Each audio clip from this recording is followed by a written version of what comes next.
Joint ventures then. So a lot of people ask me about joint ventures, so I thought it'd be just easy to put out a little video. This is my opinion and my thoughts and views on the sort of ever-growing competitive market that is the sort of joint venture market in the recruitment industry.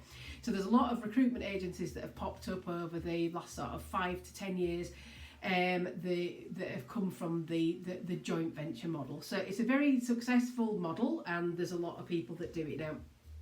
I think if you are thinking of going into a joint venture and you want to set up your own recruitment business, it can be a brilliant way of doing things, because a lot of recruiters are very good at recruiting, and what they don't want to do is get sort of taken away from the billings and taken away from expanding the business by doing the administrative running of the business. So the joint venture service provide things like contracts, payroll solutions, credit control, marketing. They'll set you up with an office, they'll do your branding for you, they'll get your phone number sorted, they'll give you a laptop and anything that you need in order to get going, so that you are free to do what you do best, which is bill and run your recruitment business. One of the things that they don't tell you, or a lot of businesses won't tell you, is the actual ins and outs of the contract. So they vary from provider to provider. So my advice to anybody that's thinking of going into a joint venture or is in the stages of going through the sort of contracts at the moment is really look at the contract. Look at what you are letting yourself in for. So as I've said, for a lot of people it's fantastic. For a lot of people, they realise afterwards what it is that they've signed and it's not so great. So Rec2X and other people that actually have joint ventures are financially incentivised to recommend people to the joint venture businesses. Recommending a good recruiter can, it can be amazing for you, because you're being recommended by somebody that you trust.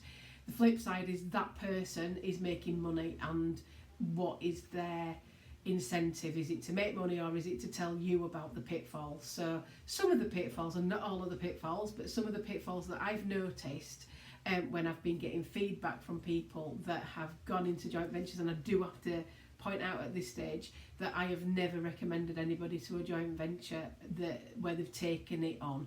I've recommended somebody to a sole service provider, which is a different thing, but I've never gone down the joint venture route, for the simple reason that I'm not sure I personally agree with it. And if I don't agree with it, why am I going to expect you to agree with it? So the reasons behind that, when you're looking, look at your contract. Really look at your contract, because there are a few things that will be in there that you might not have thought about. So the first is, have you got grade A or grade B shares?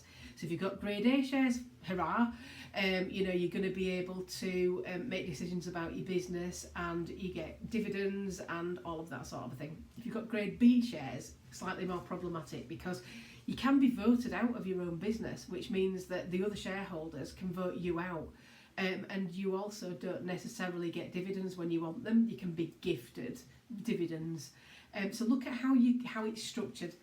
The other thing you need to look out for, and this is where I think it gets really dodgy, is that a lot of the companies behind the joint ventures will employ managers. So they'll employ people that come into your business when they've got absolutely no right being there, let's face it. And they come in and they'll look at things like your accounts, and they'll look at your profit and loss, and they'll look at your forecast for next year, and they'll look at your head count, and they will actually tell you what your decisions are going to be. Now, to me, there's a problem there, because if it's your business, surely you should be making the decisions, and you should be deciding how much money goes into your pension, or how much you should be spending on advertising, or where you should be advertising, not the joint venture, because at the end of the day, it's your business. What they'll not do is they'll not put it in writing to you. So a lot of the time you are being told one thing, but if you were to escalate that at a shareholder meeting, they'd deny it. And the reason for that is that they're tiptoeing ever so slightly into employee-employer status. So that as a business owner, you don't get sick pay, you don't get holiday pay, but you're being told what you should and shouldn't be doing within that business. I'm not sure about that. Personally, I'm not sure about that. Now, you know, feel free to come and tell me that I'm wrong, but I don't think that should be happening. There's other things as well that I've heard from people that have had businesses where, you know, they've been told that they can and can't do certain things. They can hire certain people, they can't hire certain people, and I think that when all's said and done, you need to be comfortable with that. Now you might be, and that's fine, and you might otherwise not be running your own business, and again, that's fine. It's totally down to you. But my advice is go in with your eyes open. Speak to people that have got businesses that fall under the joint venture that don't have a financial interest. They've not recommended you, so they're not going to get paid a penny. And will they tell you the truth? Probably. Like I say, brilliant for a lot of people, not so great for others. So if you're going into a joint venture, go in with your eyes open. Pop your experiences on here and let other people know what your experience has been. Maybe if you've had a joint venture and it's worked brilliantly, or if it's not worked out at all,